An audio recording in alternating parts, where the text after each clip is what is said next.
देश में LPG gas के सिलेंडर के दाम आज फिर बढ़े हैं। 50 रुपये सरकार ने बढ़ा दिया। अब घरेलू गैस सिलेंडर के दाम 1053 रुपये तक पहुंच चुका है। हमारे साथ रागिनी नायक जी हैं, कांग्रेस की प्रवक्ता वरिष्ठ नेता।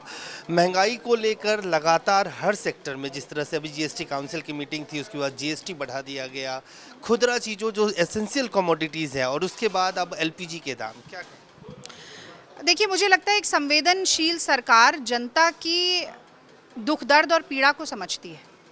कोरोना काल में करोड़ों लोगों की नौकरियां चली गई, रोजगार बंद हो गया, काम धंधा ठप्प हो गया, बच्चों की पढ़ाई छूट गई, लोगों के घर बार छूट गए और कहीं ना कहीं जीवन अस्त व्यस्त हो गया। तो बेरोजगारी की मार है, फिर कोरोना की मार रही, अब महंगाई की मार है, इसी के साथ साथ रुपया डिवैल्यू होता जा रहा है। ये सारी चीज़ें मिलकर जनता के जीवन को कितना कठिन बना रही हैं, इसे समझने के लिए 56 इंच का सीना नहीं चाहिए, एक धड़कता हुआ दिल चाहिए जो जनता के लिए धड़के, और वो मोदी जी के पास नहीं है। अगर होता तो 27.5 लाख करोड़ रुपया जो लगातार टैक्स के रूप में जनता से वसूला जा रहा है, उससे राहत पहुंचाने का काम होता जनता को, ना कि लगातार एलपीजी का, पेट्रोल का, सीएनजी का दाम बढ़ा के जनता के ऊपर भार डालने का। और आज तो सीधे 50 रुपये की छलांग लगा दी। आज मैंने प्रेस वार्ता में ये भी कहा कि 1053 तो आप लिख कर दे रहे हैं, लेकिन असल में ब्लैक में कितने का मिलेगा, दूर दराज इलाकों में कितने का मिलेगा। अब तो पहले ही 3.5 करोड़ लोग ऐसे थे कि जिन्होंने इस्तेमाल करना छोड़ दिया, एक साल में एक बार भी नहीं भरवा पाए। अब कौन भरवाएगा? किसान की आय 27 रुपया हो गई है, 8 करोड़ लोग और गरीबी रेखा के नीचे चले गए, भूखमरी में हम विश्वगुरु बनते जा रहे। कौन खरीद सकता है सिलेंडर? ये भी तो है कि आप लोग इसको पब्लिक नैरेटिव नहीं बना पा रही हैं। कहीं ना कहीं महंगाई जैसे विषय जो सीधे आम लोगों को छूता है, कांग्रेस पार्टी उसको जनता के बीच नहीं ले जा पा रही है। क्या कोई स्ट्रेटेजी इस महंगाई? देखिए, न सिर्फ मैंने ये कहा कि न सिर्फ प्रेस वार्ता के ज़रिए बल्कि एक देशव्यापी आंदोलन के ज़रिए हमने एक जन जागरण अभियान भी चलाया था महंगाई के खिलाफ, जिसमें हमने तमाम पर्चे बांटे, जिला स्तर पर भी काम हमने किया और उसको हम बाकायदा आगे चलाते रहेंगे।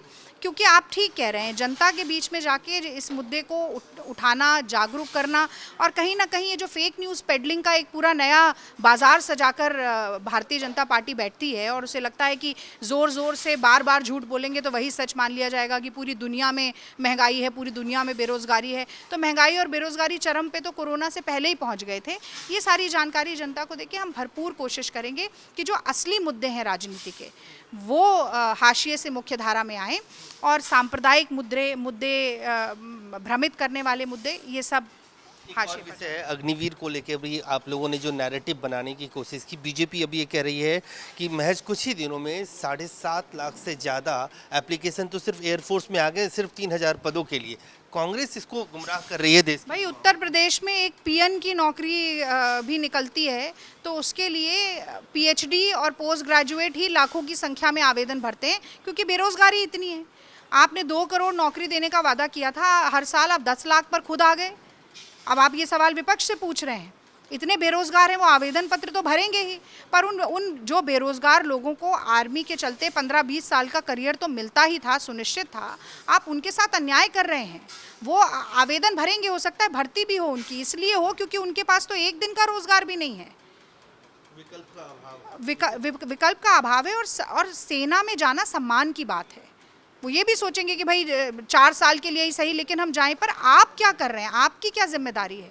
वो लोग जिन्हें आप बैटल कॉम्बैट के लिए भी भेजेंगे अगर ज़रूरत पड़ेगी, जिनको आप सच में अग्नि परीक्षा जिनकी लेंगे, उनको कोई पेंशन नहीं, कोई नाम निशान नमक का हक नहीं मिलेगा उनके लिए कोई मेडिकल नहीं, उनके लिए कोई शॉर्ट सर्विस ऑफिसर्स तक को मिलती है फ्री मेडिकल, फ्री कैंटीन, इनके लिए कुछ नहीं मिलेगा।